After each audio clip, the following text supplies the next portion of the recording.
सावन मास में भगवान विष्णु 4 महीने योग निद्रा में क्यों जाते हैं? चतुर्मास का रहस्य।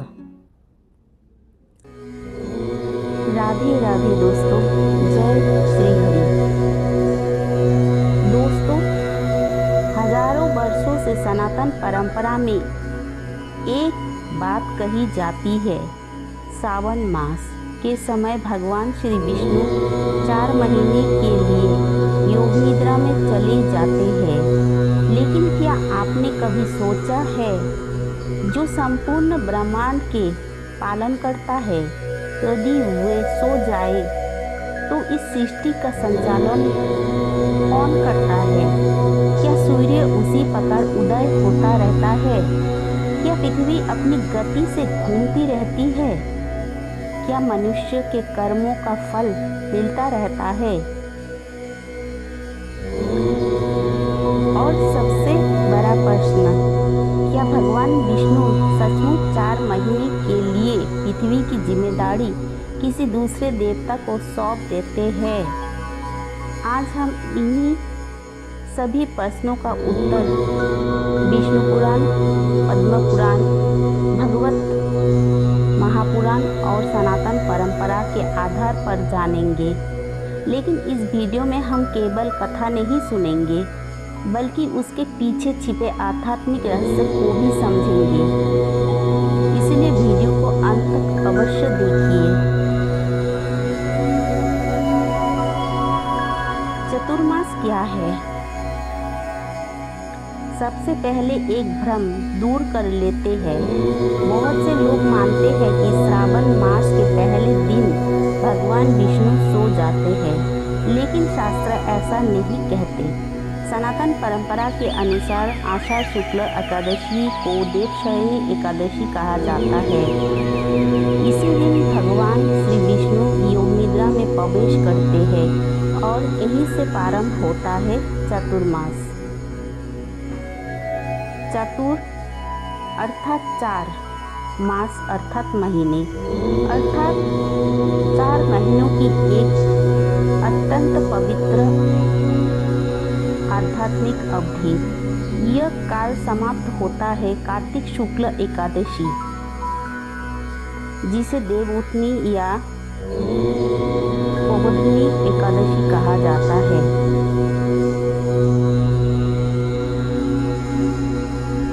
क्या भगवान सचमुच सो जाते हैं?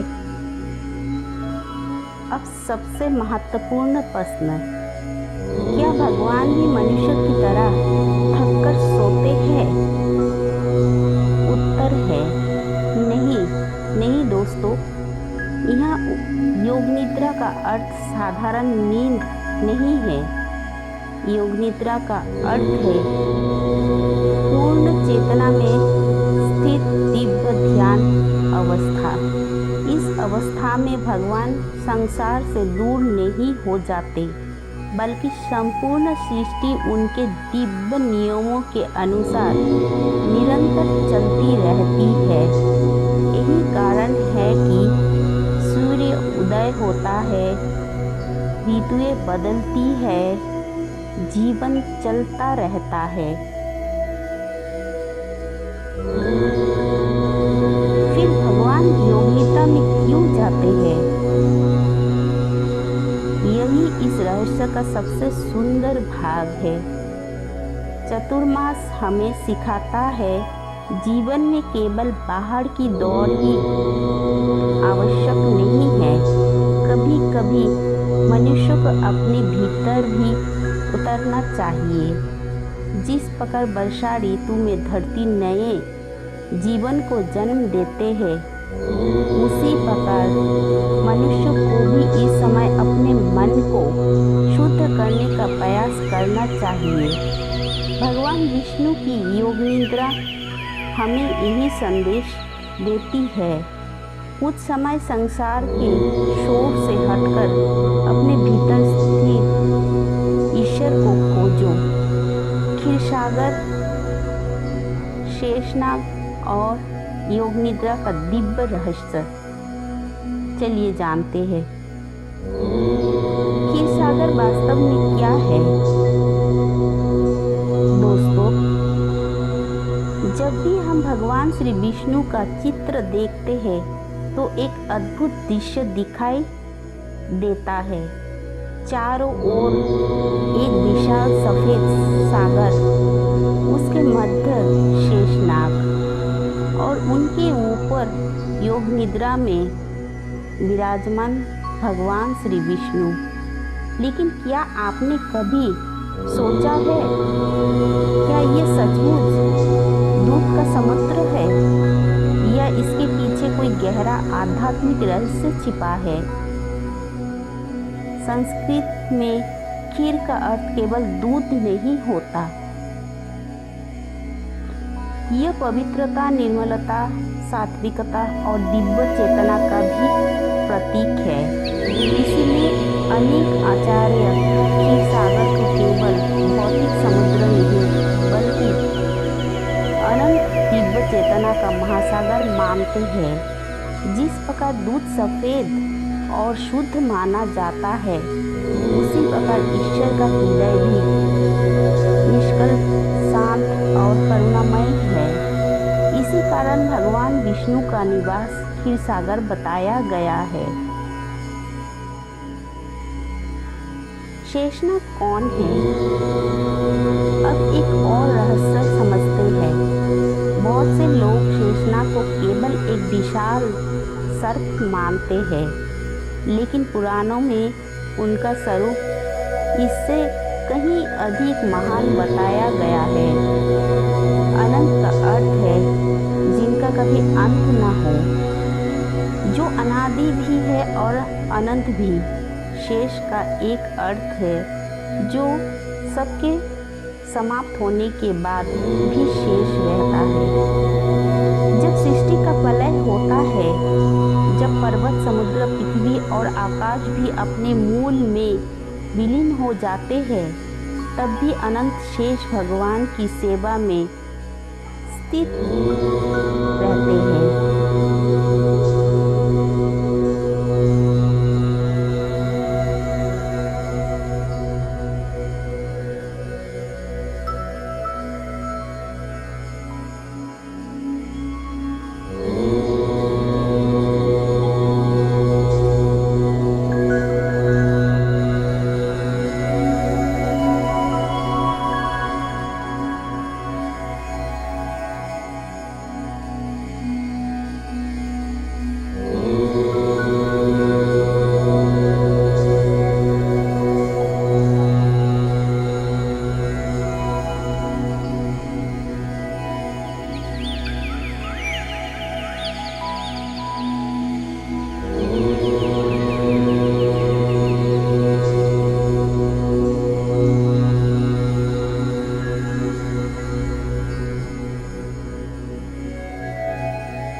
दोस्तों, क्षीर सागर हमें सिखाता है अपने मन को निर्मल बनाओ। शेषनाग सिखाते हैं धैर्य और स्थिरता ही सबसे बड़ी शक्ति है। माता लक्ष्मी सिखाती है जहाँ प्रेम और सेवा है वही वास्तव में समृद्धि है। और भगवान विष्णु की योग निद्रा हमें सिखाती है सच्ची शक्ति कभी शोर नहीं करती। वो मौन रहकर भी पूरे संसार का कल्याण करती है। भगवान विष्णु की योग निद्रा में जाने पर संसार का संचालन कौन करता है? क्या भगवान विष्णु सचमुच पृथ्वी का भार किसी दूसरे देवता को सौंप देते हैं? यह प्रश्न जितना सरल लगता है उत्तर उतना ही गहरा है। आज भी बहुत से लोग कहते हैं 4 महीने के लिए भगवान विष्णु पृथ्वी की जिम्मेदारी भगवान शिव को सौंप देते हैं।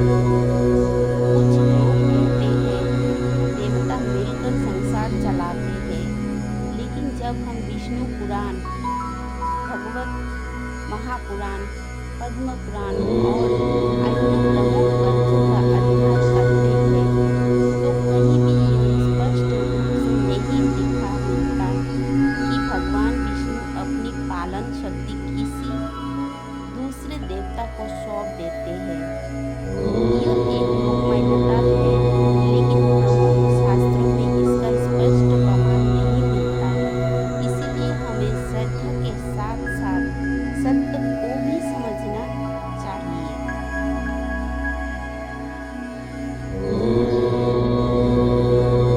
फिर संसार चलते कैसे है? अब इस रहस्य को समझिए। भगवान केवल एक व्यक्ति नहीं है, वे संपूर्ण ब्रह्मांड में व्यक्त परम चेतना है। वे समय भी है, धर्म भी है। वे समय भी है, धर्म भी है और प्रत्येक जीव के भीतर स्थित आत्मा भी। इसीलिए उनकी योग निद्रा का अर्थ यह नहीं कि वे अनुपस्थित हो गए, बल्कि उनके बनाए हुए दिव्य नियम निरंतर कार्य करते रहते हैं। जिस प्रकार एक बार सूर्य को उसकी गति मिल गई तो प्रतिदिन उदय होता है, पृथ्वी अपने मार्ग पर चलती रहती है, ऋतुएं बदलती रहती है, बीज अंकुर बनता है, नदियाँ बहती है। ये सब ईश्वर के सनातन नियमों से चलता है। ब्रह्मा, विष्णु और महेश का वास्तविक संबंध चलिए जानते हैं। बहुत लोग सोचते हैं ब्रह्मा अलग है, विष्णु अलग है, महादेव अलग है।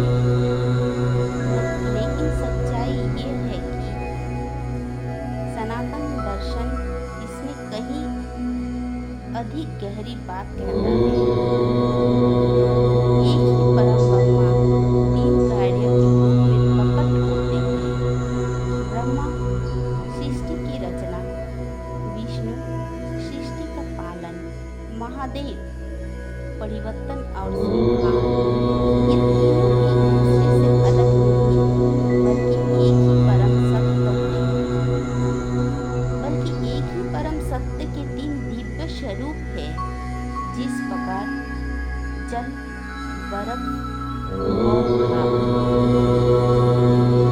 तीनों का मूल तत्व एक ही है, उसी प्रकार हृदय भी एक ही परम चेतना के 3 स्वरूप है।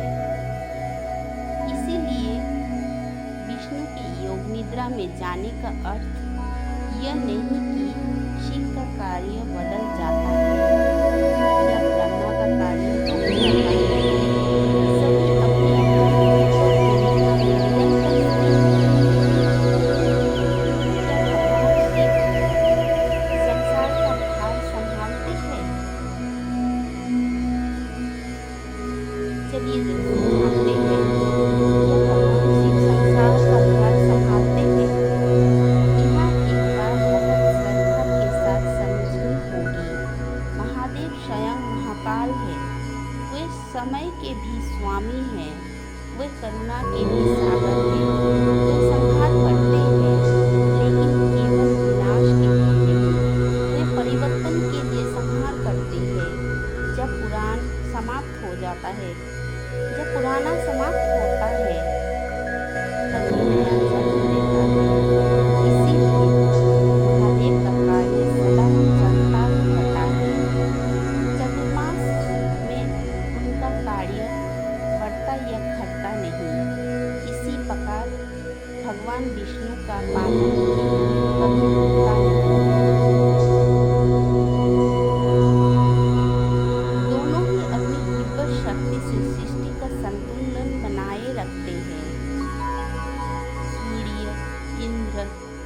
वरुण और यमराज का क्या होता है?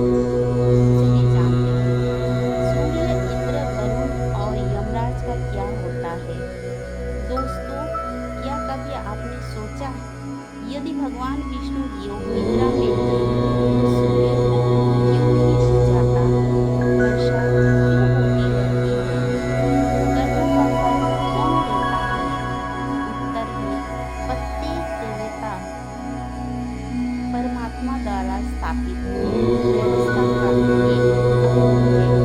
सूर्यदेव प्रकाश देते रहते हैं, इंद्र वर्षा के कार्य में स्थिर रहते हैं, वरुण जल का संतुलन बनाए रखते हैं, यमराज धर्म अनुसार कर्मफल की व्यवस्था में अपना कार्य करते रहते हैं। यह संपूर्ण व्यवस्था भगवान के सनातन नियमों के अनुसार चलती रहती है। योग निद्रा हमें क्या सिखाती है? चलिए जानते हैं। अब इस पूरे रहस्य का सार समझिए। भगवान विष्णु हमें यह नहीं सिखा रहे कि 4 महीने कुछ मत करो। वे हमें यह सिखा रहे हैं, जीवन में केवल बाहर काम करना ही आवश्यक नहीं है। कभी कभी मनुष्य को अपने भीतर भी उतरना चाहिए, अपने क्रोध को देखना चाहिए, अपने अहंकार को पहचानना चाहिए, अपने मन को शांत करना चाहिए।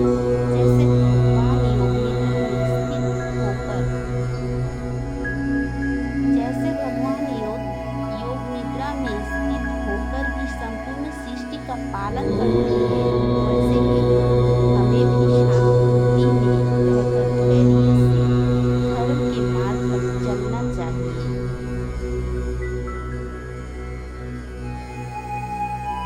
दोस्तों, आज हमने जाना भगवान विष्णु कभी भी अपनी सृष्टि को छोड़कर नहीं जाते। वे किसी दूसरे देवता को अपना कार्य सौंपकर विश्राम नहीं करते, बल्कि उनकी दिव्य शक्ति हर क्षण संपूर्ण ब्रह्मांड में कार्य करती रहती है। यही कारण है कि उनकी योग निद्रा नींद नहीं, बल्कि परम चेतना की अवस्था है। राधे राधे मित्रों, आज हम इस ज्ञानाग्रह के अंतिम चरण में पहुंच गए हैं। अब तक हमने जाना भगवान विष्णु योग निद्रा में क्यों जाते हैं, क्षीरसागर और शेषनाग का रहस्य, और यह भी कि भगवान अपनी पालन शक्ति किसी दूसरे देवता को नहीं सौंपते। अब आइए समझते हैं कि चतुर्मास हमारे जीवन को क्या सिखाता है। चतुर्मास का वास्तविक उद्देश्य और भगवान विष्णु का दिव्य संदेश चतुर्मास में क्या है? चतुर्मास में विवाह और शुभ कार्य क्यों नहीं किए जाते?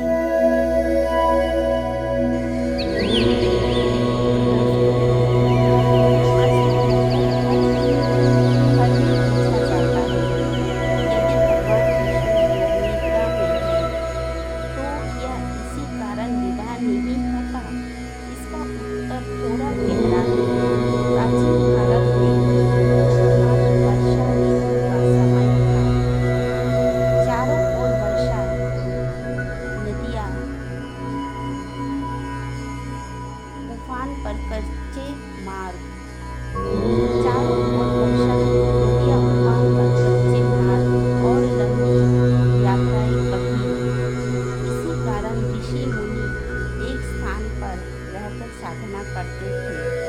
इसी अवधि में लोगों को भी बाहरी जगत की अपेक्षा भीतर साधना पर अधिक ध्यान देने की प्रेरणा मिलती।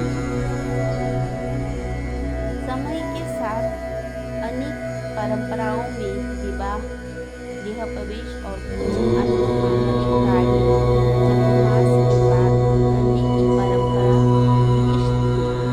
लेकिन यह ध्यान रखना चाहिए कि यह सभी धर्म और सभी परंपराओं में एक समान नहीं है। कुछ समुदायों में नियम अलग भी मिलता है। चतुर्मास में कौन-कौन से कार्य विशेष फलदायी माने गए हैं? चलिए जानते हैं। पुराणों और धर्मग्रंथों में इस समय को अत्यंत पवित्र बताया गया है। इस अवधि में भक्त भगवान विष्णु का नाम जप करते हैं, ओम नमः नारायण मंत्र का जाप करते हैं, विष्णु सहस्रनाम का पाठ करते हैं, श्रीमद् भागवत और भगवद गीता का अध्ययन करते हैं, एकादशी का व्रत का पालन करते हैं, दान सेवा और मुसीबत में सत्कर्म करते हैं, क्रोध, अहंकार और कटु वाणी से बचने का प्रयास करते हैं, क्योंकि भगवान को केवल फूल, दीप और नैवेद्य ही प्रिय नहीं, शुद्ध मन भी प्रिय है। भगवान विष्णु हमें यह संदेश देता है। भगवान विष्णु हमें क्या संदेश देना चाहते हैं दोस्तों? अब इस पूरी कथा का सबसे सुंदर दृश्य समझिए। भगवान विष्णु का योग निद्रा में जाना यह नहीं कहता कि 4 महीने कुछ मत करो, बल्कि वे हमें यह सिखाते हैं अपने भीतर की उतरना सीखो। हम दिन रात संसार की चिंताओं में लगे रहते हैं। हम दिन रात संसार की चिंताओं में लगे रहते हैं। धन, काम, प्रतिष्ठा, स्पर्धा, इन्हीं में जीवन बीत जाता है। लेकिन क्या हमने कभी अपने मन को देखा? क्या हमने अपने क्रोध को पहचाना? क्या हमने अपने अहंकार को छोड़ा? यही चतुर्मास का संदेश है कि बाहर की दुनिया से थोड़ा हटकर अपने भीतर स्थित भगवान से मिलो। यदि भगवान सो रहे हैं तो क्या हमारी प्रार्थना सुनते हैं? यह प्रश्न बहुत लोगों के मन में आता है। उत्तर है हाँ। हाँ दोस्तों, भगवान सुनते हैं, क्योंकि भगवान की योग निद्रा मनुष्य की निद्रा जैसी नहीं है। भगवान की योग निद्रा मनुष्य की नींद नहीं है, वे सर्वव्यापी है। वे हर जीव के हृदय में विराजमान है। गीता में भगवान श्री कृष्ण कहते हैं, मैं सभी प्राणियों के हृदय में स्थित हूँ। इसका अर्थ है ईश्वर कभी अपने भक्तों से दूर नहीं होते। जो सच्चे मन से उन्हें पुकारता है, उनकी प्रार्थना वे अवश्य सुनते हैं। अंतिम संदेश दोस्तों, अंतिम संदेश। प्रिय मित्र, आज हमने जाना भगवान विष्णु की योग निद्रा कोई साधारण कथा नहीं, यह जीवन जीने की एक महान शिक्षा है। यह हमें सिखाती है जब प्रकृति धीमी हो जाए तो मनुष्य को भी अपने भीतर झांकना चाहिए। जब संसार शोर से भर जाए तो मन को मौन करना चाहिए। जब जीवन भागदौड़ से भर जाए तो कुछ समय भगवान के चरणों में बैठना चाहिए। यही चतुर्मास का वास्तविक